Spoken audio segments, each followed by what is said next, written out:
Thank you brother Aranganathan அவர்கள். கர்த்தர் நல்லவர். ஆமென். ஹல்லேலூயா. நீதிமான்களின் கூடாரத்தில் ரட்சிப்பின் கம்பீர சத்தம் எப்பொழுதும் துணிக்கும். அழுகையின் சத்தம் அல்ல. என்ன சத்தம்? ஆமா, நாம் சங்கீதத்தை அந்த ஏசாயால வாசிக்கும் பொழுதும் கூட நித்திய மகிழ்ச்சி உன் தலையெழுத்து அப்படிமான்னு சொல்லுவாங்க. சொல்லுங்க, என்னுடைய தலையெழுத்து. சொல்லுங்க, என்னுடைய தலையெழுத்து நித்திய மகிழ்ச்சி. அப்ப கடந்த நாள் அழுதனே, அதுக்கெல்லாம் சேர்த்து ஒரு மகிழ்ச்சியை கர்த்தர் தர போகிறார். நம்முடைய தேவன் நேற்றும் இன்றும் என்றும் மாறாதவர். அப்படின்னா இன்னைக்கு மட்டும் கடவுளானா, நீ இழந்து போன பல காரியத்திற்கு மீண்டும் அவர் கொண்டு ரெக்டிஃபை செழிக்க பண்ண போகிறார். ஒன்றையும் நாம் இழந்து போவதே இல்லை. நம்பிக்கை இருக்கு மட்டும் ஒன்றையும் இழந்து போவது இல்லை. ஒருவேளை பாக்கெட்ல இருந்து பணமோ, உங்கள் சரீரத்தில் சுகம் போய் இன்னைக்கு பலவீனம் வந்திருந்தாலும், உங்கள் குடும்பத்தில் ஏதோ ஒன்று நீங்கள் இழந்து போயிருந்தாலும், எப்பொழுது தகப்பன் மீது நம்பிக்கை வைத்திருக்கிறீர்களோ நீங்கள் ஒன்றையும் இழந்து போவது இல்லை. அங்க சூழ்நிலை உங்களுக்கு அப்படி ஆப்போசிட்டா இருக்கும். வாழவே முடியாது அப்படிங்கிற இடத்துல இருந்தாலும் வாழ வைக்கிற தெய்வம் உங்க பக்கத்தில் நிற்கிறதை நீங்கள் அந்த நேரத்துல தான் பார்க்க முடியும். ஒரு ஆமென் சொல்லுங்க. அதனாலதான் தாவீது சில நேரத்துல எழுதும் பொழுதெல்லாம், நான் மகிழ்ச்சியா இருப்பது நேரத்துல காட்டணும், நான் எப்பொழுதெல்லாம் துன்பத்தை கண்டேன் அப்பெல்லாம் கர்த்தர் என் கூட இருக்கிறது நான் தத்ரூபமாய் பார்த்தேன். பவுல் எழுதும் பொழுது சொல்கிறார், அப்போஸ்தலர்களுக்கு தேவன் கூட இருந்து தன்னை வெளிப்படுத்தினார், பார்த்தார்கள். எனக்கோ அகால பிறவி போன்று எனக்கும் இந்த தேவன் தன்னை வெளிப்படுத்தினார். அப்படி வெளிப்படுகிற ஒரு தேவன் நம்முடைய தகப்பனாய் இருக்கிறார். கைகளை தட்டி ஆண்டவருக்கு நன்றி சொல்லி ஹல்லேலூயா, ஹல்லேலூயா. ஆகவே நித்திய மகிழ்ச்சி. இனி என் தலையெழுத்து என்னது? சொல்லுங்க, என்னுடைய தலையெழுத்து நித்திய மகிழ்ச்சி, சந்தோஷமும் மகிழ்ச்சியும் பெருகுவதாக. ஆமென். இதை நீங்க சொன்னீங்கன்னா அப்படியே ஆகும். வேதனையை பேசுனீங்கன்னா வேதனை பெருகும். ஆகவே கடந்த இந்த மாதத்திலே கர்த்தர் நமக்கு பொருளாதாரத்தை குறித்தும் செழிப்பை குறித்தும் நம்முடைய பணம் எப்படி பெருக்குவது என்பதை குறித்து வேதத்தின் வசனத்தின் மூலமாய் கர்த்தர் நமக்கு காண்பித்துக் கொண்டிருக்கிறார். இந்த மாதத்திலும் கூட நமக்கு தேவன் கொடுத்த வாக்குத்தத்தம் உபாகமம் 2ஆம் அதிகாரத்தில் 7வது வசனத்தை வாசித்து விட்டு நாம் நேரடியாக இந்த நாளுக்குரிய தேவனுடைய வார்த்தையை நாம் தியானிக்க போகிறோம். உபாகமம் 2ஆம் அதிகாரத்தின் 7வது வசனம்.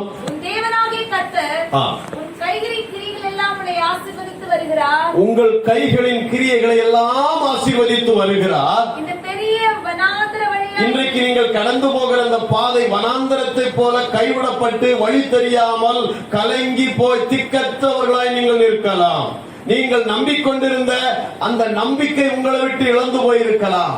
நீங்கள் நம்பின மனிதர்கள் உங்களை கைவிட்டு இருக்கலாம். நீங்கள் நம்பின மனுஷி உங்களை கைவிட்டு இருக்கலாம். ஆனால் இது ஒரு பெரிய வனாந்தரத்தின் வழியாக,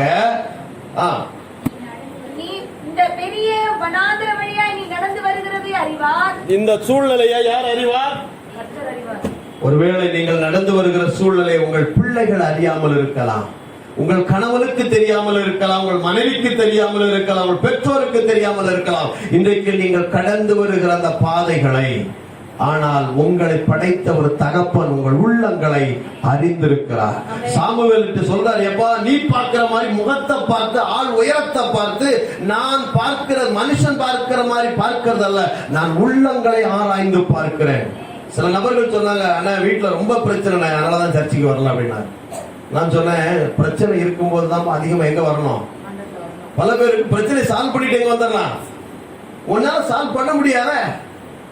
ஆனால் சபைக்கு வந்தால், கர்த்தரை தேடினால், அந்த பிரச்சனை நீங்க கண்ணை மூடி முடிக்கிறது பனி போல காய்ந்து போய் இருக்கிறதை நீங்கள் பார்க்க முடியும். ஏன்னா உங்கள் மேல் இருக்கிற தேவ பிரசன்னம் குறைகளை நிறைவாய் மாற்றிவிடும். சொல்லுங்க, என் மீது தேவ பிரசன்னம் இருக்கிறது.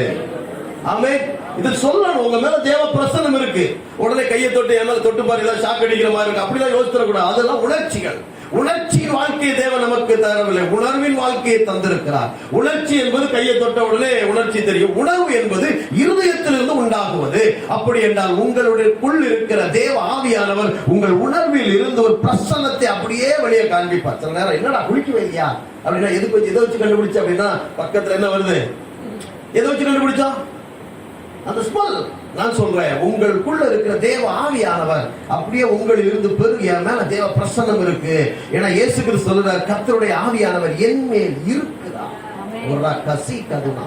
அப்ப உங்கள் மீது தேவ ஆவியானவர் தேவன் இருப்பார் என்றால் அவருடைய பிரசன்னத்தை நீங்கள் பார்ப்பீர்கள். சில நேரம் சொல்லுவான், நெருப்பு இல்லாம புகையுமா அப்படின்னா, நெருப்பு வெளியே தெரியறது இல்ல, உள்ள ஒரு புகைச்சல் வருது, புகை உள்ள வருதுன்னா, புகை வருதுன்னா உள்ள என்ன இருக்குன்னு அர்த்தம், நெருப்பு இருக்கு. அப்படி என்றால் உங்களுக்குள் ஆவியானவர் இருக்கிறார், அது அப்படியே நெருப்பா எழும்ப போகிறது இந்த நாட்களில். ஆமென் சொல்லுங்க பாப்போம். உங்கள் சரீரத்தில் ஒரு காண்டா மிருகத்திற்கு பலன் வரும்னு சொன்னாரு, என்னமோ எழுதி போட்டா பிள்ளைகளை உற்சாகப்படுத்துவோம் என்பதற்காக எழுதி போடவில்லை. அந்த வார்த்தைக்கு உயிர் இருக்கிறது, அது இன்றைக்கு இப்பொழுது வேலை செய்கிறது. கையை தட்டி ஆண்டவருக்கு நன்றி சொல்லுவோமே. இந்த பெரிய வனாந்தரத்தின் வழியாக தேவன் உங்களை நடத்தி கொண்டு வந்தார். வாசிங்க. எத்தனை வருஷம்? இந்த 40 வருஷம் உன்னோடு இருந்தார், எனக்கு ஒன்றும் குறைவுபட இல்லை என்று சொல்லு அப்படிங்கிறார். அப்படின்னு என்ன அர்த்தம்னா, அதிகமா நீங்க சொல்லணும், கர்த்தர் என்னோடு கூட இருக்கிற, எனக்கு குறைவே இல்லை. ஒரு ஆமென் சொல்லுங்க. சொல்லுங்க, கர்த்தர் என்னோடு கூட இருக்கிறார், எனக்கு ஒரு குறைவுமே இல்லை. இதை சொல்லும் போது உங்க அறிவு சொல்லும், வரும்போதே 2 நாள் உடம்பு சரியில்லாம தான் இருந்த, இன்னைக்கு சர்ச்சைக்கு போலாமா வேண்டாமான்னு தான் நீ யோசிச்சுட்டு வந்த, அப்புறம் குறைவில்லைன்னு சொல்ற. நாளைக்கு வாடகை கட்டணும், வாடகையை நீ கட்ட முடியாம நிக்கிற, பணம் வாங்குற கடனை வாங்கணும், திருப்பி கொடுக்கணும், அவனுக்கு பதில் சொல்லிட்டு இருக்கிற, கடன் கொடுக்க முடியலையே. அந்த குறைகள் எல்லாம் கண்ணுக்கு முன்னாடி தெரியும் போது அது எல்லாம் டெம்பரவரி. நமக்குள்ள இருக்கிறது சத்தியம், ஆனா அது இருக்கிறது உண்மைதான். ஆனா உண்மையை மாற்றக்கூடிய ஒரு சத்திய ஆவியானவர் நமக்குள் இருக்கிறார். ஹல்லேலூயா. ஆகவே சரீரத்தில் வெளியே இருந்து வருகிற பிரச்சனைகளை மாற்றக்கூடிய ஒரு பெரிய சக்தி உங்களுக்குள்ளதான் இருக்கிறது. ஒரு ஆமென் சொல்லுங்க பாப்பா. அப்ப பிரச்சனையை மாற்றக்கூடிய கிருபையை கர்த்தர் அவர் இறங்கி வந்துட்டு போறதல்ல, உங்களுக்குள்ளாகவே தங்கி இருக்கிறார். நல்லதான் வசனம் சொல்லுகிறது, இந்த 40 வருஷமாய் அவர் உங்களோடு கூட இருந்தார், கர்த்தர் என்னோடு கூட இருந்தபடிதான் எனக்கு ஒரு குறைவுமே. அப்ப கர்த்தர் இல்லாதவருடைய வாழ்க்கையில தான் என்ன இருக்கு? குறைவுள்ள வாழ்க்கை. குறைவுள்ள உடனே பணம் மட்டும் அல்ல, சமாதானம், மகிழ்ச்சி, சந்தோஷம். உங்க வாழ்க்கையில நீங்கள் எல்லாம் இருந்தோம், சந்தோஷமும் மகிழ்ச்சி இல்லை என்றால் அந்த வாழ்க்கைக்கு பெரு வனாந்திர வாழ்க்கை தான்.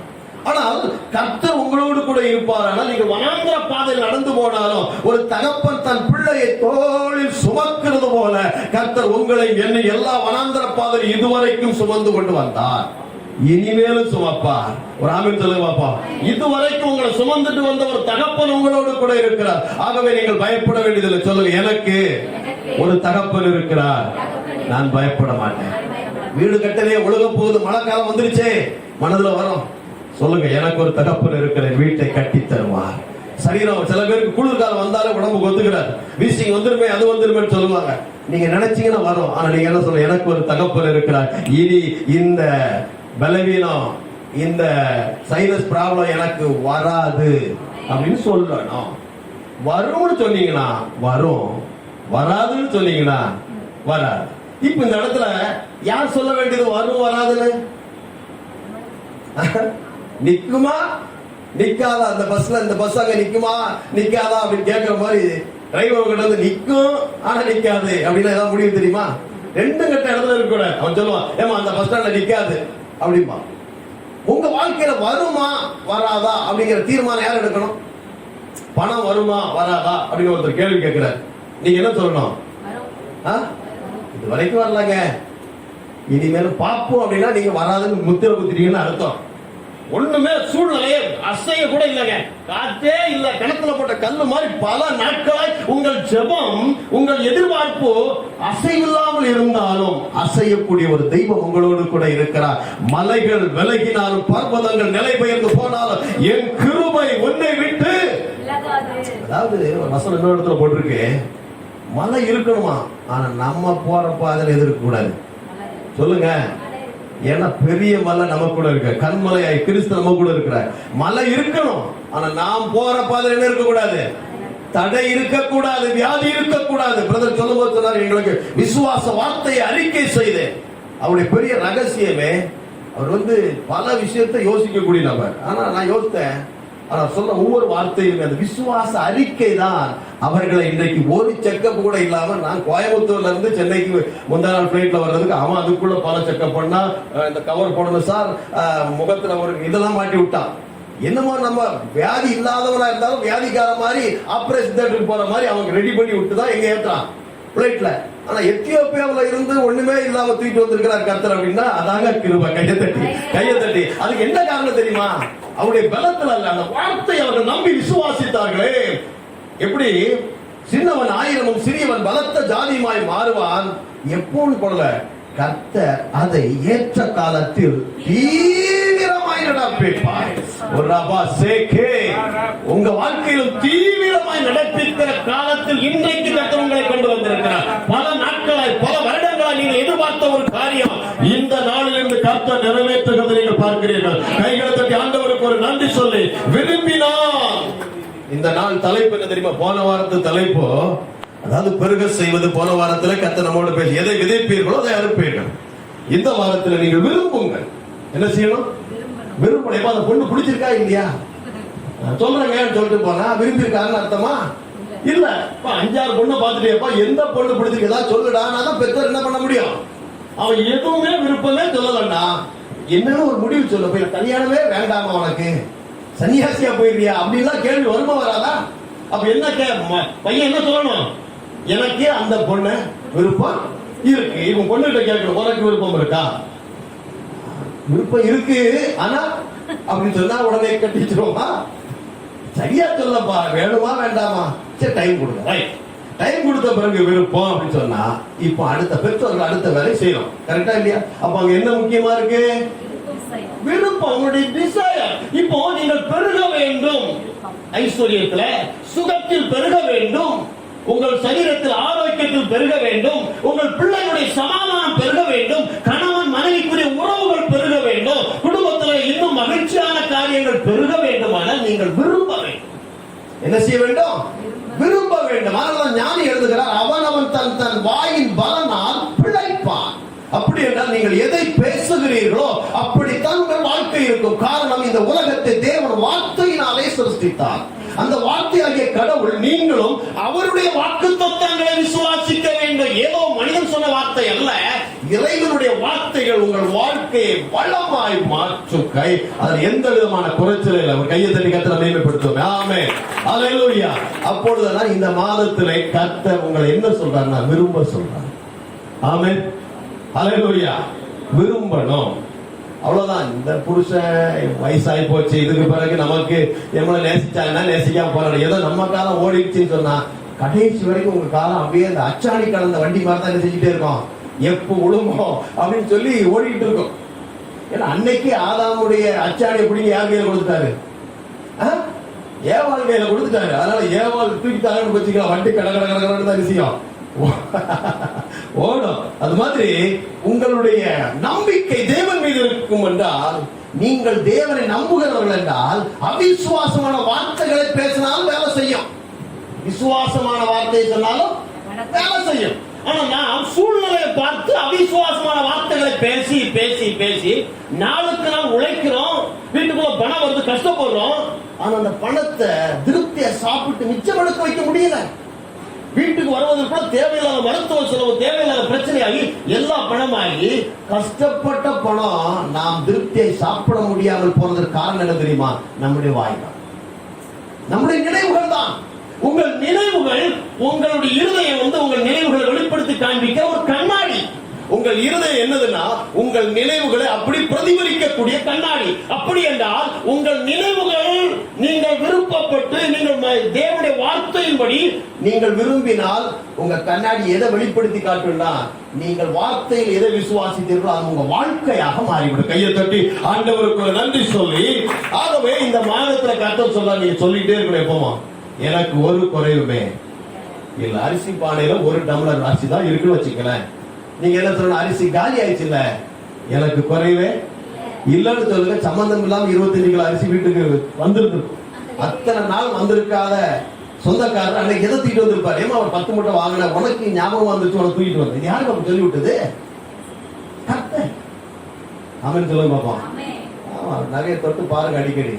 இது இவ்வளவுதான் சின்னதா போடுங்க, இன்னும் பெருசா போடணும் ஆண்டவர் இயேசுவின் நாமத்தில். அடுத்து இதோட பெருசா வந்ததுக்காக உமக்கு நன்றி சொல்லணுங்க. விரும்பணும். பழைய செருப்பே போட்டு தேய்ச்சிட்டே அலையக்கூடாது. புதுசு தந்ததற்காக நன்றி அப்பா. பார்க்கணும், பார்க்கறது அப்படியே பேசணும். அதுக்காக மற்றவங்களுடைய மேல் நாம் இச்சித்து எடுப்பதல்ல. சிலுவையிலே நம்முடைய தகப்பன் கொள்ள டன்னுகளை உலகத்தில் எத்தனை தலைமுறைக்கு வேண்டி செய்து முடித்திருக்கிறார்.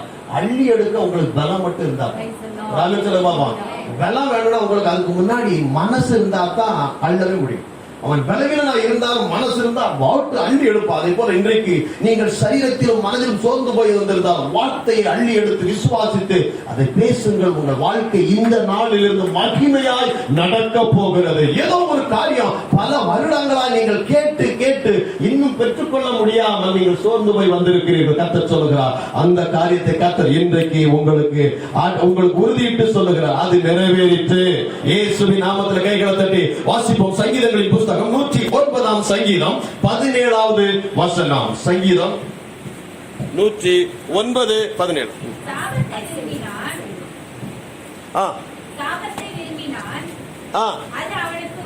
எதை விரும்பினாலும் சாபத்தை தரித்திரத்தை விரும்பினா அது என்ன செய்யுமா? எப்படிங்க விரும்புறதெல்லாம் கிடைக்குது? நம்ம மட்டும் விரும்புறது நடக்கல நீங்க சொல்றீங்களா? நீங்க விரும்புறது தப்பு தப்பா விரும்பிட்டு இருந்தீங்க. ஒரு 11 வருஷத்துக்கு முன்னாடி ஜோயல் பிறந்து ஒரு சின்ன பையன். அப்போ பாருங்க, விருப்பத்தை கூட சில நேரத்தில் ஆண்டவர் நிறைவேற்ற மாட்டார். அதையும் புரிஞ்சுக்கணும். எந்த விருப்பத்தை நிறைவேற்ற மாட்டாருன்னு புரிஞ்சுக்கணும். நீங்க நினைச்சிருக்க எல்லா விருப்பத்தையும் கர்த்தர் என்ன செய்ய போறதில்ல, அவங்களுக்கு நடக்க இவங்களுக்கு நடக்க, எனக்கு ஒரு விருப்பத்தையும் நிறைவேற்ற. சரிங்க, அழுது கேட்டேன், அதுக்காக ஏதாவது ஒண்ணு ரெண்டா போட்டு போக கூடாதா? ஒண்ணுமே வரலங்க, சோர்ந்து போய் வந்திருக்கீங்க. கர்த்தர் சொன்னாரு. அப்போ ஜோயல் சின்ன பையன், அப்பதான் ஒரு 8 மாசம் 1 வயசு இருக்கும். எங்க பிளாட்ல இருக்கிற இன்னொரு தெலுங்குக்காரங்க, அவங்க பையன் பேரு சைத்தானியா. அவனுக்கு வந்து ஜோயலுடைய பிறந்த நாளோட அவனுக்கு அப்போ அந்த டைம் பிறந்த பையன். அவன் உயிருக்கு போராடுறான். உடனே எங்களை கூப்பிட்டு வந்து, நீங்க வந்து கொஞ்சம் ஜோம் பண்றீங்களா? நான் போய் ஜோம் பண்ணும் போது என்ன வார்த்தையை போட்டு ஜோம் பண்ண, ஆண்டவரே என் பையன் உயிரை எடுத்துட்டு, இவனுக்கு உயிரை, என் விருப்பம் என் பையன் உயிரை கொடுத்து எடுத்துட்டு இந்த பையனுக்கு உயிரை என்ன செய்யணும்? அந்த ஜெப குறிப்பை நிறைவேற்றிருந்திருப்பாருன்னா என்ன நடந்திருக்கும்? இல்ல, நல்ல நட. அப்போ சில ஜெப குறிப்பு கர்த்தர் கேட்டு உங்க விருப்பத்தை நிறைவேற்றது கிடையாது. தீமையா நீங்க தெரியாம முடிவெடுத்தா ஆண்டவருக்கு தெரியும், இதை நான் நிறைவேற்ற மாட்டேன்.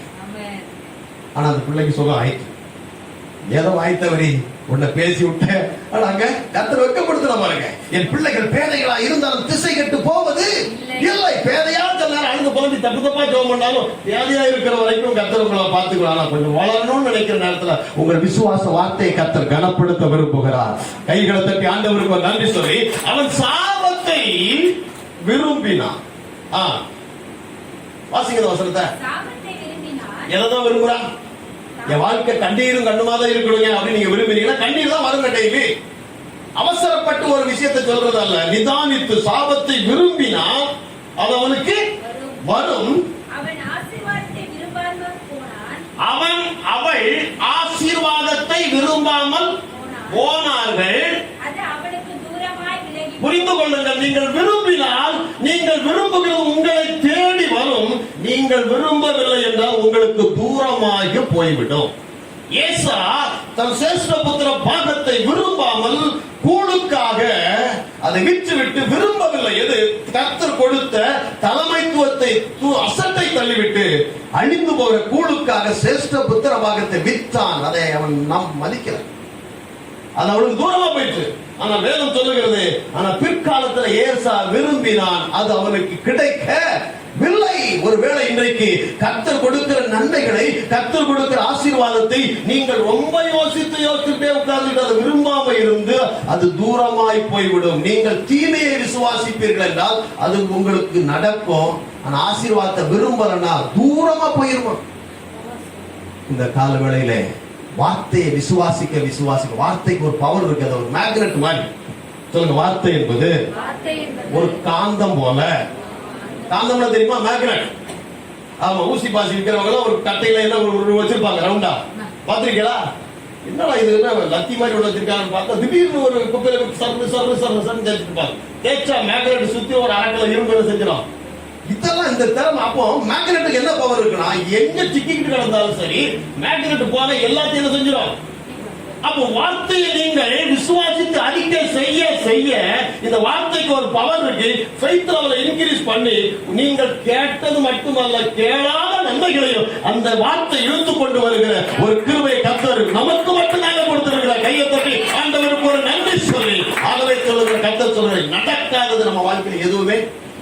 பழைய ஏற்பாட்டில் சொன்னார் தேவனால் கூடாத காரியம் அப்படின்னு சொல்லிட்டு முடிச்சிருக்கோம்ல. புதிய ஏற்பாடு சொல்ல உங்களால் கூடாத காரியம் ஒன்றும்.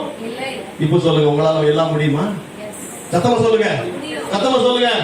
எனக்கு என்னங்க முடியும்? எனக்கே யாரும் இல்ல, என்னால முடியாதுங்க. பணம் இல்ல, எனக்கே நடக்க முடியல, கால்லாம் வலிக்கு. அடுத்த நாள் பாத்தீங்கன்னா இன்னும் வலி, டெம்பரேச்சர் அதிகமாயிருக்கும். எப்பவெல்லாம் வலியை அறிக்கை செய்றீங்களோ அந்த வலி அடுத்த நாள் பெருகிட்டே இருக்கு. ஏன்னா நீங்க எதை நம்புறீங்க? வலியை நம்புறீங்க. வலி இருக்கும் பொழுது கூட வார்த்தையை நம்பினால் கொஞ்ச நாள் கழிச்சு நீங்க வலினா என்னன்னே தெரியாத இடத்துக்கு நீங்க போய் தேவதூதர் மாதிரி ஆயிடுவீங்க. ஒரு ஆமென் சொல்லுங்க. ஏன்னா தேவ வசனத்தை ஏற்றுக்கொண்ட அத்தனை பேரும் தேவர்களாய் இருக்கிறார்கள். சொல்லுங்க, நான் தேவர்களாய் இருக்கிறேன். ஏன் தெரியுமா? நீங்க எதை ஏற்றுக்கொண்டிருக்கீங்க? பிச்சைக்காரியா இருந்தா, பிச்சை எடுத்து கொலைச்சா, கோடீஸ்வரர் திடீர்னு ஆடிக்கார கொண்டு போய் நீதான் எனக்கு மனைவிட்டான். இப்போ அவனுக்கு குளிப்பாட்டி கொண்டு போய் நல்ல ட்ரெஸ் போட்டு தாலியை கட்டான். இப்போ இன்னையில இருந்து பிச்சைக்காரி பேர் என்ன பாருங்க? சத்தமா சொல்லுங்க, சத்தமா சொல்லுங்க, கோடீஸ்வரி. ஆமாவா இல்லையா? பிச்சைக்காரிக்கு வந்த வாழ்வு அவன் கடைசி வரைக்கும் கோடீஸ்வரன் பக்கத்துல போய் பிச்சைக்காரி யாராவது சொல்லுவாரா? டாக்டர் ஒய்ஃபு டாக்டரே படிக்கிறான். அந்த அம்மாவுக்கு ஒரு மதிப்பு என்ன தெரியுமா? டாக்டர் அம்மா, ஆமா இன்ஜினியருக்கு ஒய்ஃபு அவனா இன்ஜினியர்மா. கணவன் இடத்துல அப்படியே நமக்கு ஒரு தகப்பன் இருக்கிறார், செல்வ சீமானாய் இருக்கிறார், ஐஸ்வர்ய சம்பளராக சுகத்தை, பெருக்கத்தை, ஆரோக்கியத்தை அள்ளி கொடுக்கிறவராய் இருக்கிறார். அவரோடு நீங்கள் இணைக்கப்பட்டால் போதும், நீங்கள் வளமாய் செழிப்பாய் வாழ்வீர்கள். கையை தட்டி இயேசுவுக்கு நன்றி சொல்லேன். ஆகவே இந்த நாட்களிலே நான் செடி, நீங்கள் கொடிகள், என்னில் நிலைத்திருங்கள். அப்படி என்றால் வார்த்தை அறிக்கை செய்கிற ஒவ்வொருவரும் தேவனில் நிலைத்து இருக்கிறார். 24 மணி நேரம் பைபிள கம்ப்யூட்டர்ல தூக்கி வச்சிருக்கிறதுனால நினைச்சிருக்காதீங்க. பைபிளே இல்லாம இருக்கலாம். வேலை ஸ்தலத்திலும் உங்கள் பிரயாணத்திலும் வார்த்தை விசுவாசிக்க விசுவாசிக்க நீங்க எங்க இருக்கீங்க தெரியுமா? தேவன் மேல் நீங்கள் ஆணி அடிக்கப்பட்டது போல அஸ்திபாரம் போடப்பட்டிருக்கிறீர்கள். கண்மலையின் மேல் உங்கள் குடும்பம் இன்றைக்கு நிலை நிறுத்தப்பட்டிருக்கு. சொல்லுங்க, என்னுடைய குடும்பம் மணல் மீது அல்ல. சொல்லுங்க, என்னுடைய குடும்பம் மணல் மீது அல்ல, கண்மலையாகிய கிறிஸ்து மீது கட்டப்பட்டு இருக்கிறது. பிரிந்த குடும்பம் இப்ப சொன்னதுனால இணையுது. கத்த சொல்றார், உங்க கண்ணுக்கு முடிஞ்சு போச்சுன்னு நினைக்கலாம். ஆனா ஆண்டவரால 4 நாளா முடிஞ்சு போன கதையை கூட திரும்பி தூக்கிட்டு வந்தாரா இல்லையா? 4 நாள் ஆயிடுச்சுங்க, முடிஞ்சிருச்சுங்க, எல்லாம் முடிஞ்சிருச்சு. இதுக்கு பிறகு என்னங்க பேசி? நம்ம ஆண்டவர் 4 நாளா இருந்தாலும் சரி, 40 நாளா இருந்தாலும், இன்னொரு இடத்துல சொன்னார் எசேக்கியேல், பல காலமாய் மிகவும் உலர்ந்து போன இந்த எலும்பு உயிர் அடையுமா? 4 நாள் இல்ல, 40 வருஷமோ 4 வருஷமோ 3 வருடமோ 2 வருடமோ உங்கள் வாழ்க்கையில் பிரிந்து போயிருந்தால் கர்த்தர் சொல்கிற உலர்ந்த வாழ்க்கை இன்றைக்கு மீண்டும் எழும்ப போகிறது. காரணம், நீ தீர்க்க தரிசனம் உரைக்க வேண்டும். எந்த தீர்க்க தரிசனம் உரைக்கணும்? கர்த்தர் சொல்ற நீ உயிர் அடைவான்னு சொல்லணுமே தவிர உயிர் அடையாது, விளங்காது, உருப்பட மாட்டாங்க. இனி என் புருஷன் கூட வரமாட்டார், இனி என் மனைவி என்னோடு கூட வாழ முடியாது, இனி என் பெற்றோர் எனக்கு பேசாம, இப்படியெல்லாம் நீங்க பேசுறீங்கன்னா அதுதான் வரும். ஆனா நீங்க விரும்பி வார்த்தையை விரும்பி நீங்க பேசுறீங்கன்னா இன்றிலிருந்து அந்த வார்த்தை பிரிந்து போன வாழ்க்கையை திரும்ப கர்த்தர் கொண்டு வந்து வளமாய் சேர்க்க போகிறார். கைகளை தட்டி ஹல்லேலூயா, ஹல்லேலூயா. ஆகவே செல்வம் இந்த மாதத்திலே முழுவதும் நான் இதை குறித்து ஆவியானவர் சொன்னார்னா, என் பிள்ளைகளுக்கு கொடுன்னு சொல்லி கொடுத்தியப்பா, தசம பாகம் கொடுங்க, காணிக்க கொடுன்னு சொல்றாங்க. அவங்க எங்க இருந்து வருதுன்னு சொல்லி கொடுத்தியா? பானையில இருந்ததை எடுத்து போட்டாங்க. இப்ப பானையில ஒண்ணுமே நீ கொடுன்னு சொன்னா ஒண்ணுமே இல்லைங்கிறதா பாருங்க, சர்ச்சைக்கே செய்யறது இல்ல. திடீர்னு காணிக்க போய் நேரம் நம்மகிட்ட வரும்போது ஒண்ணுமே இல்லாம எப்படி நம்ம கையை தர வருது, அசிங்கமா இல்லையா? அதுக்காக இந்த வாரம் சர்ச்சைக்கு வரல, பாஸ்டர் என்ன நம்ம போன் அடிச்சு என்னங்க வரலையா அப்படின்னா ஒரு அவசரமா வேலை வச்சுட்டாங்க. அது தெரியும், கர்த்தருக்கு அவருக்கு தெரியும் அங்க சட்டில என்ன இல்லை. அப்போ இப்ப அங்க எப்படி வரும் என்பது யார் சொல்லிக் கொடுக்கணும்? யார் சொல்லிக் கொடுக்கணும்? சத்தமா சொல்லுங்க. மனுஷன் சொல்லி தரணுமா, கர்த்தர் சொல்லி தரணும்? மனுஷன் நிறைய புக்கெல்லாம் போட்டிருக்கிறாங்க, எப்படி நீங்கள் சக்சஸ் ஆகுவது, எப்படி பணக்காரர்கள் ஆவது, எப்படி நீங்கள் ஒவ்வொருத்தருக்கும் புத்தகம் எழுதியிருக்கிற அதை படிப்பதனால் வருவதல்ல. உங்கள் மீது ஒரு ஸ்பெஷல் அனாயிண்டிங் இருக்கிறது. அது உங்களை அந்த செழிப்பின் பாதையிலே, சுகத்தின் பாதையிலே, ஆரோக்கியத்தின் பாதையிலே, நன்மைகளின் பாதையிலே நடத்தி கொண்டு வருகிறது. நீங்கள் பார்க்க போகிறீர்கள். கையை நல்ல வேகமா தட்டி அல்லேலூயா. சாலமோன பிரிச்சு காண்பிச்சது என்னன்னா, அவனுடைய பணம் மட்டுமல்ல, அவனுடைய ஞானம், அவன் மேல இருக்கிற அபிஷேகம். தானியேல பிரிச்சு காண்பித்தது எதுலாம் அவன் மேல இருக்கிற அபிஷேகம். காலேப் யோசுவாவை தெளிவுபடுத்தி காண்பித்தது அவர்கள் மீது இருந்த அபிஷேகம். இன்னைக்கு நாம் என்ன இதுல இருந்தாலும் நம்ம மேல ஒரு அபிஷேகம் இருக்கு. அதை நீங்க நம்பணும். சொல்லுங்க, என் மீது அபிஷேகம் இருக்கிறது. அதை நீங்க ஒரு நாளும் மறந்துடாதீங்க. தப்பு பண்ணும் போதும் அந்த அபிஷேகம் எங்கதான் இருக்கு? எங்கதான் இருக்குங்க? சத்தமா சொல்லுங்க. சில பேர் சொல்லி கொடுத்துருக்க, நீ தப்பு பண்ணும் போது அபிஷேகம் வெளியே போயிடும், அப்புறம் நீ நல்ல பிள்ளை அனுப்புற இந்த அபிஷேகம். இவர் இப்படியே ஒவ்வொருத்தரும் இப்படி பார்த்துட்டு இருக்கிறது அல்ல. உங்களை என்னை நல்லவனாய் மாற்றும்படியாக தான் தேவ ஆவியான நமக்குள்ள இருக்கிறார். கைகளை தட்டி ஹல்லேலூயா. அதுக்காக தப்பு பண்ணுவதற்கு லைசன்ஸ் கொடுத்துட்டாரா? இல்ல. உங்களை குறை உள்ள மனிதனாய் தெரிந்து கொண்டது உண்மைதான். ஆனா கர்த்தருடைய கண்கள் உங்களை நிறைவுள்ள மனிதனாய் மாற்றும்படியாக அவர் உங்களிலே தங்கி இருக்கிறார். கையை தட்டி ஆண்டவருக்கு நன்றி சொல்லி, கர்த்தரின் ஆசீர்வாதம் ஐஸ்வர்யத்தை தரும், அதனோடு கூட வேதனையை. ஆண்டவர் கொடுக்கிற ஆசீர்வாதத்துல ஐஸ்வர்யம் இருக்கும். ஆசீர்வாதம் என்பது சுகம், அதுக்குள்ளதான் இருக்குது. ஆரோக்கியம் இருக்கிறது, சமாதானம் இருக்கிறது, மகிழ்ச்சி இருக்கிறது, குடும்ப ஐக்கியம் இருக்கிறது. ஆசீர்வாதம் என்பது ஒரு பெரிய, அது ஒரு பொட்டலம். அதுக்குள்ள பேக்கேஜ், அதுக்குள்ள உங்களுக்கு தேவையானதை எடுக்கணும்.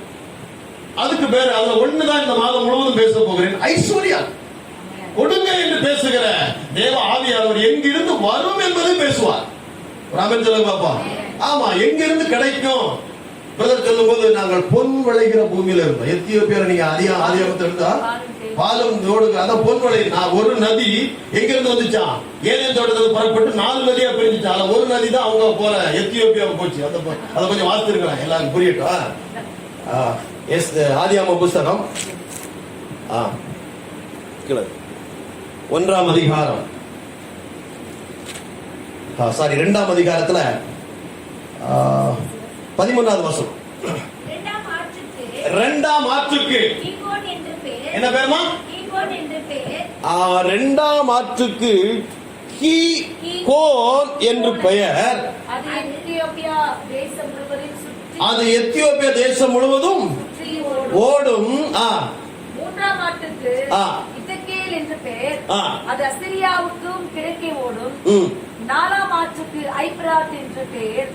தேவனாகிய கர்த்தர் மனுஷனை.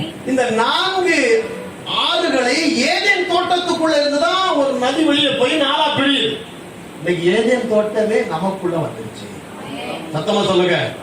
ஏதோ வத்தல தோட்டத்துல ஒரு நதியில வந்து பழச்சிருக்கா இல்ல, ஏதேன் தோட்டமே எங்கதான் இருக்கிறது? நமக்குள்ள கர்த்தர் வைத்திருக்கிறார். அப்ப நம்மில் இருந்து நதிகள் புறப்படணும் சொல்ல, நதிகள் புறப்படும். நதி அல்ல, இயேசு கிறிஸ்து என்னை விசுவாசிக்கிற உள்ளத்தில் இருந்து ஜீவ தண்ணீர் உள்ள நதிகள் புறப்படும்.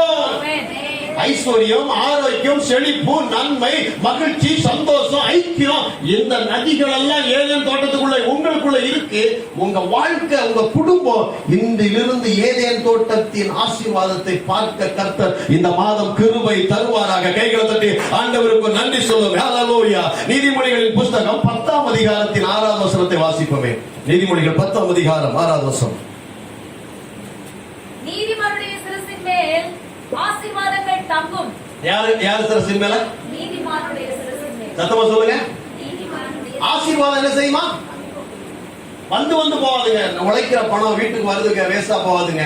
இனி ஏன்னா நீதிமானுடைய சிரசின் மேல என்ன தங்கும்? சத்தமா சொல்லுங்க. ஐஸ்வர்யம் மட்டும் சொல்லல, சுகவாழ்வும் சேர்த்து சொல்றாரு, ஐக்கியத்தையும் சேர்த்து சொல்றாரு, நன்மைகள் எல்லாத்தையும் சொல்றாரு. நீதிமானுடைய சிரசின் மேல் சொல்லுங்க. நான் நீதிமான், தேவனால் நீதிமானாக்கப்பட்டவன். என் சிரசின் மீது எனக்குள்ளே ஆசீர்வாதம் தங்கி இருக்கிறது. அங்க போட்டு தங்கும்னா அங்க இருந்து போகாதுன்னு அர்த்தம். அப்ப உங்களுக்குள்ள இருக்கிற ஐஸ்வர்யத்தை நீங்க எப்படி எடுக்கணும்? ஐஸ்வர்யம் எங்க இருக்கு சொல்லுங்க. ஏதேன் தோட்டத்துல ஐஸ்வர்யம் இருக்கு. ஏதேன் தோட்டம் எங்க இருக்கு? உள்ள இருக்கு. இப்போ அந்த உள்ள இருக்கிற ஐஸ்வர்யத்தை நீங்க எப்படி எடுக்கணும்னா, கர்த்தர் என்னோடு கூட இருக்கிற எனக்கு ஒரு குறைவுமே இல்லைன்னு சொன்னீங்கன்னா, உள்ள இருக்கிற ஐஸ்வர்யம் உங்கள் ஆத்துமா வழியாக சரீரத்துல கனெக்ட் ஆயிடும். சரீரத்துல கனெக்ட் ஆன ஆட்டோமேட்டிக்கா அந்த பேங்க்ல நெஃப்ட் பண்ற மாதிரி உங்கள் பேங்க் அக்கௌண்ட்டுக்கு போயிடும். திடீர்னு செக் பண்ணி பாத்தீங்கன்னா அங்க பேங்க்ல இருந்து பணத்தை எடுக்கக்கூடிய அளவுக்கு உங்கள் தேவைகளை கர்த்தர் சரியான வேளையில் சந்திப்பார். ஹல்லேலூயா. கைகளை தட்டி ஆண்டவருக்கு நன்றி சொல்லுவேன். அப்ப நீதிமானின் சிரசின் மேல அவருக்கு என்ன ஆசீர்வாதமா திருப்பி வாசிங்க. நீதிமானுடைய சிரசின் மேல் ஆசீர்வாதங்கள் தங்கும். அப்ப உங்க வாழ்க்கை உள்ள என்ன தங்கி இருக்குப்பா சொல்லுங்க. ஆனா பாக்கெட்ல பணம் இல்லங்கிறதால இல்லன்னு சொல்லாதீங்க, இருக்குன்னு சொல்லணும். இருக்குன்னு சொல்லணும். ஆனா சொல்ல சொல்ல இல்லாதவர்களை இருக்கிறது போல அழைக்கிற தேவன் அங்க இருக்கிறார். அவர் உங்க விசுவாசத்தை கனப்படுத்தி அங்க வேலை செஞ்சிருப்பார். சொல்லுங்க பாப்போம். நடக்காது, முடியாது அங்க வார்த்தை சொல்லாமல் நடக்கும். நிக்கணும், ஸ்டாண்ட் பை நிக்கணும். எல்லாரும் பதறி கொண்டிருக்கிறார்கள் இயேசுவை அறியாதவர்கள். எப்படி எத்தியோப்பியால இருந்து ஊருக்கு போறீங்க? அந்த சூழ்நிலை பதட்டமான சூழ்நிலை. நம்ம பல பேருக்கு தெரியும். எங்க போனாலும் வீட்டுல போய் சேர்றது எப்படி இருக்கும்? நீங்க வேலை ஸ்தலத்துல மாட்டிக்கிட்டீங்க பல மாதங்களா, என்ன நடக்குனே ஒண்ணுமே புரியல. மைண்ட்ல என்ன வரும்? எங்க போனாலும். நான் முதல் இயேசு கிறிஸ்து ஏற்றுக்கொள்ளும் முன்பாக சென்னையில தான் ரட்சிக்கப்பட்ட அன்னைக்கு எனக்கு செத்துருன்னு இருந்தேன்னா, ஆண்டவரை ஏற்றுக்கொண்ட பிறகு செத்துருவோமோ கொஞ்ச நேரத்துல மாறுது. இதுக்கு பிறகு வாழ்க்கை எதுக்கு செத்துடலாம் அப்படின்னு 1994 முடிவு எடுக்கிறேன். கொஞ்ச நேரத்துல ஒரு ஊழியக்காரர் மெதுவா ஜோம் பண்ணி தலையில ஜெய் வச்சோம்னாரு. அவ்வளவுதான் தெரியும். கீழே விழுந்து கிடக்கிறேன். தண்ணியை தெளிச்சு எழுப்பிட்டு பார்த்தா சாகனோடு இருந்த எனக்கு இப்ப என்ன வந்துருச்சுன்னா செத்துருவோமோ. அப்போ உடனே சொல்லுது, மெட்ராஸ் செத்தா வந்து எங்க புதைப்பான்னு தெரியல. ஊருக்கு போய் செத்துட்டோம்னா ஒழுங்கா சுடுகாட்டிலையாவது கொடுத்து விட்டு ஊர்ல செத்த மாதிரி கல்லறை கட்டி மாசம் வருஷம் என்ன பண்ணிட்டு இருப்பாங்க. ஊர்ல இருந்து இங்க கல்லறையில மெழுகுவர்த்தி பத்திக்க போறது இல்ல அப்படின்னு சொல்லிட்டு அன்னைக்கே நைட்டு ஒரு அப்போனா 75 ரூபாய் இங்க இருந்து திருவள்ளுவரிக்கு, அப்போ பாரிஸ்ல தான் பஸ் நிக்கு திருவள்ளூர். 75 ரூபாய் ஒரு ஆள்கிட்ட வாங்கிட்டு, அப்போ நான் மும்பைல இருந்து வரும்போது ஒரு கம்பெனில திருட்டுத்தனமா நிறைய பேரிங் எல்லாம் அள்ளி பக்கெட்ல போட்டு வந்துட்டேன். சரி துட்டுதான் தரலாம சம்பளம் தரலைன்னு சொல்லி பாதி பேரிங் அள்ளி போட்டு இங்க அந்த பேரிங் எல்லாம் கொண்டு போய் ஒரு கடையில கொடுத்தான். அவன் கரெக்டா 100 ரூபாய் கொடுத்தான். பல பேரிங் கொடுத்தான், 1000 கணக்குல. அவன் 100 ரூபாய் கொடுத்தான். நமக்கு எவ்வளவுதான் தேவை? 75 ரூபாய் தேவை. அப்படியே ஏறி உட்கார்ந்தேன். இங்க செத்துறக்கூடாதுப்பா, நம்ம ஊருக்கு கொண்டு போறது யாருமே இல்ல. அப்பெல்லாம் சின்ன ரோடு, ரொம்ப நெருக்கடியான நேரம். பஸ்ல திருவள்ளூர் பஸ்ல நடுவுல போய் உட்காந்துட்டேன். ஏன்னா முன்னாடி போனாலும் இடிச்சாலும் நம்ம தப்பிச்சுக்கலாம். இவன் பிரேக் போட்டு சடக்கு பிரேக் போட்டு அவன் வேகத்துல பின்னாடி வந்தாலும் நசுக்கலாம். நம்ம நசுக்க கரெக்டா டயருக்கு பார்த்து சார் உட்காந்துங்க சார், அவனுக்கு உட்காந்துங்க சார் அப்படின்ட்டான். கரெக்டா டயருக்கு பக்கத்துல உட்காந்துட்டேன். ஏன்னா எப்படிலாம் டயர் கொஞ்சம் பாதுகாக்கும். முன்னாடி அடிச்சிருந்தாலும் ஒரு 10 சீட் இருக்கு. அவ்வளவு பேருக்கு அடிச்சுதான் நம்ம வரணும். நடுவில் உட்கார்ந்து இருக்கிறேன். எப்போலாம் ராத்திரி பிரேக் போடுவாங்க, எழுதி பார்ப்போம். மோதிருச்சா ராத்திரி பூரா வண்டி மோதிருச்சா. நான் விரும்புறேன். நடந்துச்சா பாருங்க. கர்த்தர் திட்டம் பண்ணினவரையும் தெரிந்து கொண்டவர்கள் மீது கர்த்தர் ஸ்பெஷல் அனாயிண்டிங் வச்சிருக்கிறார். அதுக்காக நான் கர்த்தர் பேசுகிறார். என் மேல ஒரு அபிஷேகம் இருந்துச்சு. அப்ப நீங்க எதோ பாஸ்டர் விரும்புறீங்க, செத்துருவேன் விரும்புறேன். அப்படியா நீங்க சாகல? இங்கதான் கர்த்தர் ஒரு பெரிய பாயம். நீங்க யாரும் காண்பிக்கிற காலையில போய் இறங்குற உடனே எங்க அப்பாவை பார்த்துட்டேன். என்னடா வந்துட்டானே, இனி நம்ம என்னடா பண்ண போறோம்? இவன் தலைவிக்கா போய் கிடந்தா நம்ம கொஞ்சம் நிம்மதியா இருந்தோம். திருப்பி அருவாளை வச்சு நம்மளை வெட்டுவேன் பணத்தை கொடுன்னு கேட்பாருன்னு சொல்லிட்டு திருப்பி எங்க அப்பாவுக்கு ஏன்டா இவன் வந்தான்னு சொல்லி எங்க அம்மாவுக்கு எங்க அப்பாவுக்கு என் மேல ஒரு பெரிய வருத்தம். ஆனால் அவங்க காட்டி காமிச்சு என்னடா வந்துட்டாங்க. இல்லப்பா வந்துட்டேன்பா. அன்னைக்கு என்ன படுக்கிறோம், அன்னைக்கு தூக்கம் வரல.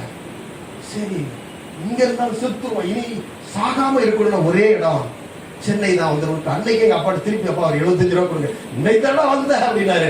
இல்லப்பா நான் போயிடுறேன்ப்பா, எனக்கு முடியலப்பா.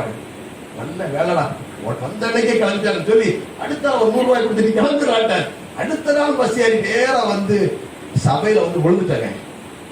அன்னையில இருந்து இன்னை வரைக்கும் கர்த்தருடைய கிருபை. அன்னையில இருந்து இல்ல, என் தாயின் கர்ப்பத்துல இருக்கும் போதே நம்ம அபிஷேகம் பண்ணப்பட்டவர்கள், தெரிந்து கொள்ளப்பட்டவர்கள். ஒருவேளை நீங்கள் இயேசுவை ஏதோ போன மாதத்துல தெரிஞ்சிருக்கலாம், இல்ல போன வருடத்துல தெரிஞ்சிருக்கலாம். ஆனால் நீங்கள் தெரிந்து கொள்ளப்பட்டது உங்கள் தாயின் கர்ப்பத்தில் உருவாகும் உலக தோற்றத்திற்கு முன்பாக நீங்கள் தேவனால் ஸ்பெஷலாக அழைக்கப்பட்டவர்கள். ஆனால் நீங்க தப்பா யோசித்தாலும் நடக்காது. ஆனா நீங்க நன்மையை யோசிக்க அது உங்ககிட்ட பெருகும். தப்பா தான் யோசித்தா நடக்காதுன்னு சொல்றீங்களா பாஸ்டர்? அப்ப நன்மை வேணுமா வேண்டாமா? வனாந்திர வாழ்க்கையே போதும் சொல்றீங்களா? ஏதோ காலையில மண்ணா கிடைக்குது, தண்ணி கிடைக்குது, இறைச்சி கேட்டா ஞாயிற்றுக்கிழமை எல்லாம் கிடைச்சிருது. இறைச்சி இந்த வாழ்க்கை போதுமா? டெய்லி சாப்பாடு ஏதோ வாடகை கொடுக்கிற மாதிரி கரெக்டா பணம் வருது, அந்த வாழ்க்கை போதுமா? அது வனாந்தர வாழ்க்கை. அதற்காக தேவனமே அழைக்கவில்லை. பாலும் தேனும் ஓடுகிற அந்த செழிப்புள்ள ஏதேன் வாழ்க்கையை வாழும்படி கர்த்தர் நம்மை அழைத்திருக்கிறபடினால் நமக்குள் ஏதேனை கர்த்தர் வைத்திருக்கிற கைகளை தட்டி ஆண்டவருக்கு ஒரு நன்றி சொல்லி ஹalleluya ஹalleluya ரேபோலோ சேகராதியக்கவா. ஆண்டவருடைய பெரிய திட்டம் என்ன தெரியுமா? மனுஷனை உண்டாக்கிட்டு நீங்கள் பலுகி பெருகி பூமியை சொல்லுங்க, நான் பலுகி பெருகி பூமியை நிரப்புவேன். ஆமென். பலுகி பெருகின உடனே குழந்தை பத்துக்கிறது மட்டும் மண்ணில வந்துடாதீங்க. அது திருமணமான பிறகு ஆட்டோமேட்டிக்கா நடக்கும். நடக்காது உங்க உடம்பு சொல்லிச்சாலும் மருத்துவ ரிப்போர்ட் சொன்னாலும் அதை நம்பாதீங்க. அமெரிக்க தேசத்துல ஒரு சாட்சி புத்தகத்தை படிச்சேன். கல்யாணம் ஆகி கொஞ்ச நாள்ல அந்த அம்மாவுடைய கர்ப்பப்பையில கேன்சர் இருக்கு, கர்ப்பப்பை எடுத்துடணும் அப்படின்னு சொல்லிட்டாங்க. இந்த அம்மாவுக்கு ரொம்ப பெண்கள்னா குழந்தை பெற்றெடுக்கணும் அந்த வாஞ்சை உள்ள அந்த அம்மா கர்ப்பப்பையை ரிமூவ் பண்ணிட்டாங்க. ஆனா இந்த அம்மாவோட ஒரே ஒரு வார்த்தை, எனக்கு குழந்தை வேணும். புருஷன் சொல்றான், ஏதாவது போய் ஆஸ்பத்திரியில் போய் குழந்தை தத்து எடுத்துக்கலாமே, ஏன் கர்ப்ப பரப்பா? அவன் சொல்றான், உனதான் கர்ப்பப்பையே இல்லையே. நாட்கள் கடந்து ஓடினது. இவர்கள் விசுவாசத்தை விட்டு விலகவே தேவனால் எல்லாம் கூடும் சொல்லியிருக்கிற. ஒண்ணுமே இல்லாத இடத்த செத்து போனவனுடைய நபர் எப்படி இருக்கும்? சாராவுடைய கர்ப்பப்பையே செத்து போச்ச, அங்கேயே ஈசாக்க கொடுக்க முடியுமானா? எனக்கு இப்படி வாக்குத்தத்தத்தை சொல்லிட்டே இருந்தாங்களா? 2 வருடத்துக்கு பிறகு கர்ப்பம் அடைந்திருக்கிறாங்க. புருஷன் ஏதோ கட்டி உள்ள இருக்கு, திருப்பி ஒரு ஆபரேஷன் பண்ணி குடல் எடுக்க போறாங்க அப்படிதான் சொல்லி இருக்கிறார். இல்ல, எனக்கு அந்த குழந்தை தான் கொடுத்திருக்கிறாரு. போய் ஸ்கேன் பண்ணி பார்த்தா உள்ள ஒரு குழந்தை ஆகுது. 10 மாதத்தில் ஒரு பெண் குழந்தை அழகா பெற்றெடுத்தாங்க. என் தெரியுமா? அபிஷேகம் பண்ணப்பட்ட தெரிந்து கொள்ளப்பட்ட நீங்கள் உங்கள் வாழ்க்கையில் ஒன்றை இழந்து போவது இழந்து போவது இழந்துட்டாங்க. கர்த்தர் தீர்க்கதரிசனமாய் சொல்கிறார், மகனே மகளே, நீ இழந்து போவது இல்லை, ஏன்னா நீங்கள் விசேஷமானவர்கள். கைகளை தட்டி ஆண்டவருக்கு நன்றி சொல்லு. Praise the Lord. Hallelujah. சங்கீதங்களின் புத்தகம் 27ஆம் சங்கீதத்திலே 13வது வசனத்தை எப்படி எழுதுகிறார்? கர்த்தராகிய 27ல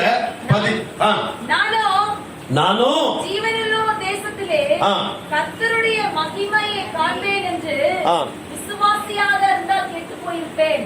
விசுவாசிக்காம இருந்திருந்தா என்ன இருந்திருப்பேன்? அப்ப எப்பவும் கெட்டு போயிடுறோம். நம்ம வாழ்க்கை எப்போ கெட்டு போகுது? நம்ம வாழ்க்கை எப்போ தோல்வி அடைகிறோம்? நாம கர்த்தருடைய வார்த்தையை விசுவாசிக்காம இருந்தாலே ஆட்டோமேட்டிக்கா கரையா மாதிரி உள்ள இருக்கிற சோறெல்லாம் சாப்பிட்டோம். நான் விசுவாசிக்க வேண்டியது கர்த்தருடைய வார்த்தைகளை. ஆமென். இயேசு சொல்றாரு, மனுஷன் அப்பத்தினால் மாத்திரம் அல்ல, எழுதப்பட்ட வார்த்தை சொல்லலாங்க, வாயிலிருந்து புறப்படுகிற வார்த்தை. சில நேரத்துல டைமுக்கு ஏற்ற வார்த்தை கற்றுக் கொடுக்கும். நீங்க சொல்ற வார்த்தை எல்லாமே பைபிள்ல இருக்காது. ஆனா சில நேரம் அந்த டைம்ல என்ன பேசணுங்கிற வார்த்தையை கர்த்தர் தருவாரு. நீங்க அதை பேசிருப்பீங்க, அன்னைக்கு நீங்க பிழைச்சிருப்பீங்க. நீங்க தேடி பார்த்து நம்ம பேசுற வார்த்தை பைபிள்ல கிடையாது அப்படி யோசிக்காதீங்க. அது தேவனால் அப்பொழுது உரைக்கப்பட்ட வார்த்தை. இந்த வார்த்தைகளோடு நீங்கள் வாழ ஆரம்பித்தால் உங்கள் குடும்பம் மட்டுமல்ல, நீங்கள் அநேக குடும்பங்களை வாழ வைக்க தேவன் உங்கள் மேல அபிஷேகத்தை வைத்திருக்கிறார். உங்களை நம்பி இருக்கிறார். கையை தட்டி ஆண்டவருக்கு நன்றி சொல்லி, நான் விசுவாசியாது இருப்பேன் ஆனால் கெட்டு போயிருப்பேன். என் குடும்பம், உங்கள் மனைவி, உங்கள் பிள்ளைகள், உங்கள் தொழில், உங்கள் வியாபாரத்தை குறித்து நீங்க விரும்புங்க. முதல்ல விரும்பணும். சில பேருக்கு ₹1 கீழே இருந்தா கூட அதை கண்டுக்கவே முடியல. எதை நீங்க கனப்படுத்துறீங்களோ அது உங்களை கனப்படுத்தும். புரிஞ்சுங்க. நமக்கு ₹1 பெரிய பணமா தெரியாம இருக்கலாம், அது கீழே பல நாளா கீழே ஒரு நீங்க அதை கண்டுக்கலன்னா அது உங்களை என்ன செய்யப்படுதில்ல. வைக்க வேண்டிய இடத்துல வை. அதுக்காக கர்த்தர் இருக்கிற இடத்துல பணத்தை வச்சிடாதீங்க. அதுக்குன்னு ஒரு இடம் இருக்கா இல்லையா? பீரோ செய்யும் போது அதுக்குன்னு ஒரு இடத்த செஞ்சு தரானா இல்லையா? எல்லா இடத்துல வைக்கணும்னு சொல்லியிருக்கானா? நகை எங்க வைக்கணும்? அதுக்கு ஒரு கீழே ஒரு தட்டெல்லாம் போட்டு ரெடி பண்ணி எவ்வளவு தேக்கிறீங்க. அப்போ நீங்கள் எதை கனப்படுத்துகிறீர்களோ அது உங்களை கனப்படுத்தும். உங்களுக்கு கொடுத்த வேலையை கனப்படுத்துங்க. அதை திருப்தி இல்லாம செய்யாதீங்க. உங்களுக்கு கொடுத்த சின்ன தொழிலா இருக்கலாம், அதை கனப்படுத்துங்க.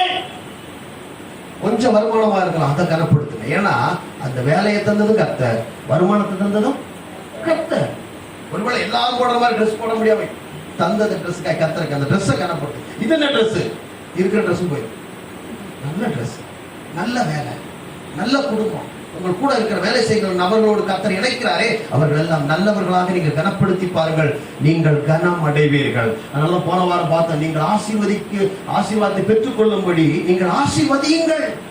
அப்ப நீங்கள் எதை கனப்படுத்துகிறீர்களோ அது உங்களை கனப்படுத்தும். இன்றைக்கு தரித்திரமாய் வாழ்க்கையில் வறட்சி இருப்பதற்கு, கடன் பிரச்சனை இருப்ப காரணம் தெரியுமா? நாம கர்த்தர் கொடுத்த பணத்தை நாம் கனப்படுத்துவதில்லை. ஆண்டவர் பணத்தை கனப்படுத்தி தூக்கி சொல்ல, பணம் எல்லாவற்றிற்கும் உதவும். ஆனா பண ஆசையோ எல்லா தீமைக்கு வேறாக இருக்கிறது. சின்ன பையன் கையில பிள்ளையோட கொடுத்தா என்ன ஆகும்? உடம்பை தீவிக்கிறோம். அதே பெரியவங்க கொடுத்தா 2 சேவை என்ன செஞ்சுக்கிறோம்? பண்ணிக்கிறோமா இல்லையா? அப்படியானால் யார் கையில இருக்கிறது என்பது முக்கியம். உலகத்தானுடைய கையில் பணம் இருக்கும் பொழுது பணம் அவனுக்கு கடவுளாய் தோன்றலாம். ஆனால் கர்த்தருடைய பிள்ளைகளாய் இருக்கிற உங்களுக்கு பணம் கடவுள் அல்ல, பணத்தை கொடுத்தவர் கர்த்தர். கையை தட்டி ஆண்டவருக்கு நன்றி சொல்லுமே.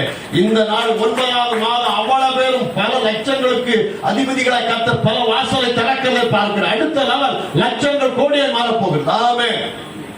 அடுத்த 3 நாளைக்கு முன்னாடி ஜான் ஜெபராஜ் கோயம்புத்தூர்ல 2 பேரும் உட்கார்ந்து பேசிட்டு ஒரு ஹோட்டல்ல உட்கார்ந்து பேசிட்டு இருந்தோம். போன மாசம் வர முடியல, ஜனவரியில் எப்படின்னா ஒரு பிரம்மாண்டமான மீட்டிங் வச்சிடலாம்னு சொல்லி பேசினார். அவர் சொன்னாரு, பாஸ்டர் நான் ஒரு ஹெலிகாப்டர் வாங்க போறேன் அப்படின்னு. எனக்கு என்னடா அது ஹெலிகாப்டர் வாங்குறது, நம்ம காரே வாங்கல. அவர் சொல்றாரு 3.5 கோடி ரூபா தான். எவ்வளவு? 3.5 கோடி ரூபா தான். இது பிளேன் வாங்கினா தான் நம்ம ஏர்போர்ட்ல நிறுத்துறது வாடகை கட்டணும். ஹெலிகாப்டர் நம்ம வீட்டிலே தளம் போட்டு ஒன்று வச்சுக்கலாம், போற இடத்துக்கு அவன்கிட்ட உத்தரவு வைட்டு வாங்கிட்டு போகலாம். அதனால ஹெலிகாப்டர் வாங்க போறேன். எனக்கு ஒரு பக்கம் என் அறிவு நம்பல. ஆண்டவத்துல ஓ அறிவு அவ்வளவுதான் வங்கி கிடக்கு, அவருடைய அறிவு அவ்வளவு யோசிக்கிறாருன்னா நீ ஏன் அப்படி யோசிக்கிறது இல்லைன்னா? அப்பதான் எனக்கு அறிவு வந்துச்சு. கரெக்ட், நாமளும் அப்படிதான் யோசிக்கணும். சும்மா ஏதோ வத்தலத்துல உடஞ்சி போன சைக்கிள் அந்த பிஞ்சு போன வண்டியிலேயே ஓடிட்டு இருந்தா கதை ஓடிடுவோம்லாம் யோசிக்காதீங்க. அந்த ஓட்டு போய் கத்த அந்த வண்டி கொடுத்ததுக்காக, நீ புது வண்டி நீ கொடுத்ததுக்காக, அப்ப நீ புது வண்டி என்னன்னு கண்ணுல பாருங்க. புல்லட் வேணுமா புல்லட்டை பாருங்க, பெரிய கார் வேணுமா காரை பாருங்க. நாமே சொல்லுங்க, மறுரூப திருச்சபக்காரர்கள் அவ்வளவு பேரும் கார்ல இறங்குறா, நகை நட்டோட தான் இறங்குதான்னு சொல்லணும். அதாங்க நமக்கு அடையாளம். ஆமே சொல்லுங்க பாப்பா. அது மேல நம்ம கண்ணு இல்லைங்கிறது அவன் உள்ள வந்த பிறகு தெரிஞ்சிடும். வெளியிருந்து பாப்பான், எங்க இருந்து அழிப்பு வந்தாங்களோ தெரியல, வெளிநாட்டு படமான்னு யோசிப்பான். உள்ள வந்த பிறகு தான் தெரியும், ஏப்பா இது கட்ட எடுத்து டைரக்டா விட்டுருக்காங்க, இதுதான்ப்பா சரியான சபை என்று சொல்ல வேண்டாம். ஆகவே இங்க எதுவும் இதை செய்யாதீங்க அதை செய்ய தடை ஏதும் இல்லை. ஏன்னா உங்களை வழிநடத்தும்படி நீங்கள் வலதுபுறமும் இடதுபுறமும் இடம் கொண்டு. நான் யோசித்தேன், முன்னாடி பின்னாடி பெருகிறது எப்படி இருக்கு பார்த்தேன். முன்னாடி பின்னாடி நம்ம பெருகிறோம் எப்படி இருப்போம்? இப்பவே நடக்க முடியல. கர்த்தர் சொன்னாரு, நீ வலதுபுறமும் இடதுபுறமும் இடம் கொண்டு பெருக போக. செய்தியே ஆரம்பிக்கல, இதோட தொடர்ச்சி அடுத்த வாரத்தில் பேச போற டைம் ஆயிடுச்சு. இந்த மாதம் கர்த்தர் சொல்ற வார்த்தை ஐஸ்வர்யத்துல பெருக்கி அள்ளி தொட்ட போறாரு. மாசம் ராமன் சொல்லுங்க, என் வாழ்க்கையில சொல்லுங்க, என் வாழ்க்கையில ஐஸ்வர்யத்தை தேவன் அள்ளி தட்டுவாராக. ஏதோ கொஞ்சம் கொடுங்கப்பா அப்படின்னு கேட்கறது அது ஒரு தகப்பட்ட அவருடைய பெரிய நிலைமை. அனில் அம்பானிட்டு போய் அவங்க பையன் 5 ரூபா கொடுங்கப்பான்னு கேட்டா, அனில் அம்பானிட்டு போய் அவங்க பையன் என்ன கேட்கிறாரு, அப்பா ஒரு 5 ரூபா கொடுக்க எப்படி இருக்கும்? சீக்கிரம் பண்ணிட்டு இருக்க இல்லையா? நம்முடைய தேவன் பெரியதா, சர்வ வல்லமை உள்ள தேவன். பிள்ளைகளுக்காக தான் எல்லாம் செய்து முடித்திருக்கிறார் சிலுவை. இதற்கு பிறகு ஒன்று செய்வதற்கு ஒன்றுமில்லை, எல்லாம் முடிந்தது. செய்து முடித்த நன்மைகளை அனுபவிக்க நீங்கள் சொல்ல வேண்டும். எதை சொல்லணும்? சாபத்தை சொல்லக்கூடாது, தரித்திரத்தை சொல்லக்கூடாது, வியாதி நோய்களை சொல்லக்கூடாது, ஆசீர்வாதத்தை சொல்லணும்.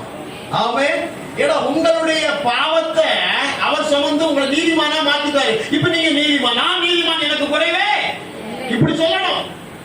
இப்ப வியாதி இருக்கிற நேரத்துல என்ன பண்ணணும் தெரியல, இந்த சாயங்காலமான எனக்கு சளி பிடிச்சிருதுங்க, மழை காலம் எனக்கு சைனஸ் வந்துருதுங்க, இதே பழைய காலத்துல வந்துருக்கு, உண்மைதான். திருப்பி நீங்க சொன்னீங்கன்னா அது அப்படியே வந்துடும்.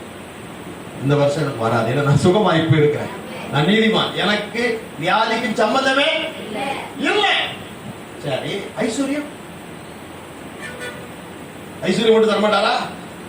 இது நீங்க வேலை செஞ்சுதான் பிரதர் வாங்கணும், நீங்க மாடா உழைக்கணும் அப்படி எங்க போட்டிருக்காரா? மாடா உழைச்சு எத்தனை மாடு ஐஸ்வர்யத்தை பார்த்திருக்கு? அது மாடா உழைச்சு மாடா தான் போயிட்டு. நம்மளும் மாடா உழைச்சோம்னா ஒன்னும் எடுத்துக்க முடியாது. கர்த்தர் எனக்கு ஏற்கனவே உழைத்து வெற்றி சிறந்து சிலுவையில கொடுத்துட்டாரு. அதை அள்ளி எடுக்கத்தான் கர்த்தர் எனக்கு வார்த்தையை தந்திருக்கிறார். அந்த வார்த்தையை நீங்கள் விசுவாசித்து, ஆண்டவரே, இந்த மாதத்தில் என் திருமண தேவைகளுக்காக, என் வீடை கட்டுவதற்காக, என் குடும்பத்தில் என் பிள்ளைகளுடைய படிப்பிற்காக, நான் மற்றவர்கள் கொடுக்கத்தக்க ஐஸ்வர்யம் என்னில் பெருகுவதாக சொன்னீங்கன்னா அப்படியே நடக்கும். கையை தட்டி ஆண்டவருக்கு ஒரு நன்றி சொல்லி ஹல்லேலூயா. விரும்புகிறது நடக்கும் இந்த மாதத்தில். அதனால சொன்னார், விசுவாச லெவல் இன்கிரீஸ் ஆன உடனே கனானிய ஸ்திரியை பார்த்து, கிளம்பு நீ ஜமானி கிளம்பு. இல்லையா விசுவாசம் பெருசு, விசுவாசம் பெருசு. பெரிய விசுவாசம் தான் விரும்புறது நடக்கும். சின்ன விசுவாசம் கேட்கறது மட்டும் தான் கிடைக்கும். ஆண்டவரே, கொஞ்சம் ஒரு 100 ரூபா, ஒரு 5000 கடன் இருக்காண்டவர், எப்படியா இந்த மாசம் கொஞ்சம் இன்கிரிமெண்ட் போட்டு அந்த 5000 கடனை கொடுக்கறதுக்கு உதவி செஞ்சீங்கன்னா நல்லா இருக்கும். 5000 கண்டிப்பா தருவாருங்க. 5000 கண்டிப்பா தருவார்.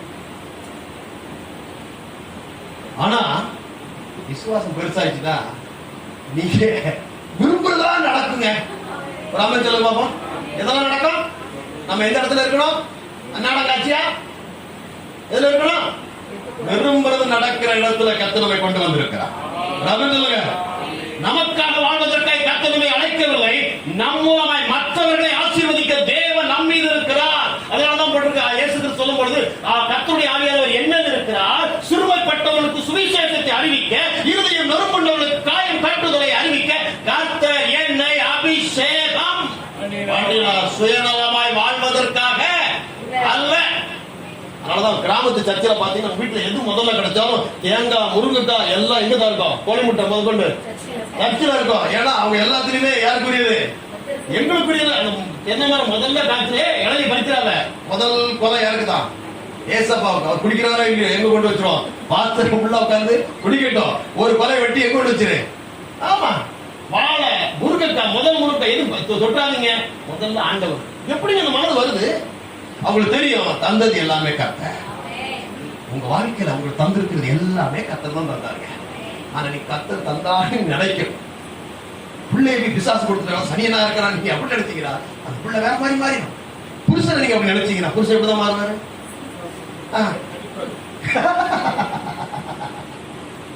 மனைவி எல்லாரும் கோபத்துல பேசிட்டோம், யாருக்கு அப்படின்னு சொல்லி அது பெரிய பெரிய மாறி. ஏன்னா மனைவி யார் அப்படின்னா நிலம் மாதிரி. எது மாதிரி? நீங்க ஒரு விதையை போட்டா அது பல விதைய கொடுக்கும். ஒரு சின்ன பவத்தை போட்டா அப்படி எழும்பி நிற்கும் பாருங்க. முடிஞ்சுதா கதை இதோட. ஏன்னா அதனாலதான் மனைவி எல்லாத்தையும் கர்த்தர் விஷயம் அச்சாணி மனைவிகளை கொடுத்து போயிட்டார். எங்க ஓடினாலும் அந்த வண்டிக்கு எவ்வளவுதான் பெரிய ரோதையா என்ன சொல்லுவா, வீல் இருந்தாலும் அதுக்கு என்ன தேவை? அச்சாணி தேவை. அச்சாணி தான் வண்டி கரெக்டா ஓடும். நான் தான் யோசிச்சுட்டு இருந்தேன், ஆண்டவரே எல்லாத்தையும் கரெக்டா கொடுத்து அச்சாணி மட்டும் பிடிக்க அன்னைக்கு கையில கொடுத்து போயிட்டேன். நடுவுல இப்பதான் எல்லாம் எடுத்து ஏமால செஞ்சுற அப்படின்னு கேட்டு மாட்டா, இது அச்சாணி பிடிக்க வச்சிருக்கா, நீ நினைச்சுக்கிறார வேற மாதிரி எடுத்துறது, அதான் அச்சாணி பாத்துக்க அட்ஜஸ்ட் பண்ணி ஓடுது. இல்ல தனாந்தரமா மாறிடும் அப்படின்னாரு. சொல்லுங்க, கர்த்தர் எனக்கு கொடுத்த என் குடும்பத்தின் நபர்கள் அத்தனை பேருக்காய் கர்த்தருக்கு ஸ்தோத்திரம். நீங்க அப்படி பாருங்க, உங்க வாழ்க்கை வளமாய் செழிப்பாய் மாறப்போகும். நான் முடிக்கிறேன். கர்த்தருடைய பரிசுத்த நாமம் மகிமைப்படுவதாக. நீங்கள் எதை விரும்புகிறீர்களோ அது உங்களுக்கு நடக்கும். நீ போகும்போதே எதெல்லாம் விரும்பணும் அதெல்லாம் விரும்பிட்டு போங்க. ஏன்னா உங்களுடைய பலத்துல நடக்குது கிடையாது, அவர் உங்களுக்கு கொடுத்ததுனால நடக்கும். உங்க திறமையோ உங்களுடைய அறிவோ இல்லை, அவர் கிருபை உங்க வாழ்க்கையில செய்து. எப்படி செய்து? உங்கள் விசுவாசத்தை அவர் கிருபை அப்படியே நிறைவேற்று. அப்படி எழுப்பினேன். ஹல்லேலூயா, நன்றி. ஹல்லேலூயா. ஓரபா ஷக்கலதரியாந்தரபலா. நன்றி ஆண்டவரே, நன்றி அப்பா. வாக்கு தத்தம் செய்தவர் மறவா, வழிகாட்டி நடத்தியே மறவா. வாக்கு தத்தம் செய்தவர் மறவா, வழிகாட்டி நடத்தியே மறவா. வானமும் பூமியும் நிலை மாறினாலும், வானம்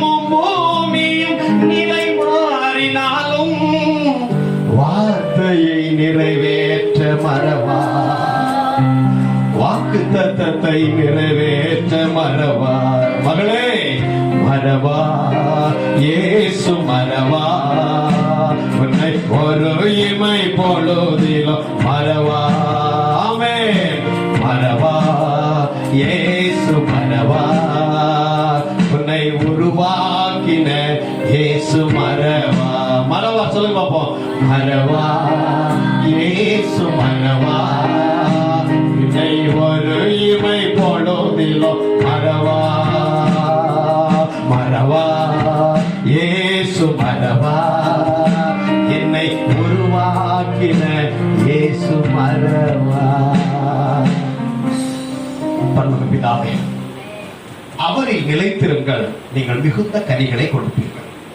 அவரில் நிலைத்திருப்பது என்றால் என்ன?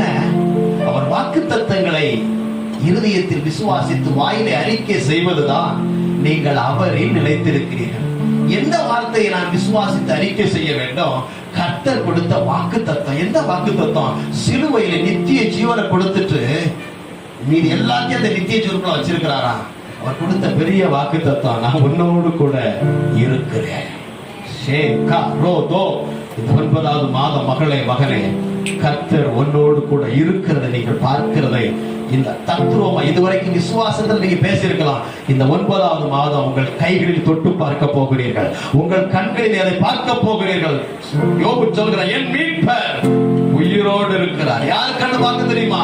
அந்நிய கண்கள் அல்ல, என் சொந்த கண்கள் காணும். இந்த 9வது மாதம் நீங்கள் எதிர்பார்த்திருக்கிற ஒரு காரியத்தில் நீங்கள் விரும்பினபடியினால் கர்த்தர் அதை செய்து அந்நிய கண்கள் அல்ல, உங்கள் சொந்த கண்கள் காணும்படி உங்கள் தலை மீது நித்திய மகிழ்ச்சி இருக்கிறபடினால் சந்தோஷமும் மகிழ்ச்சியும் அடைவார்களாக.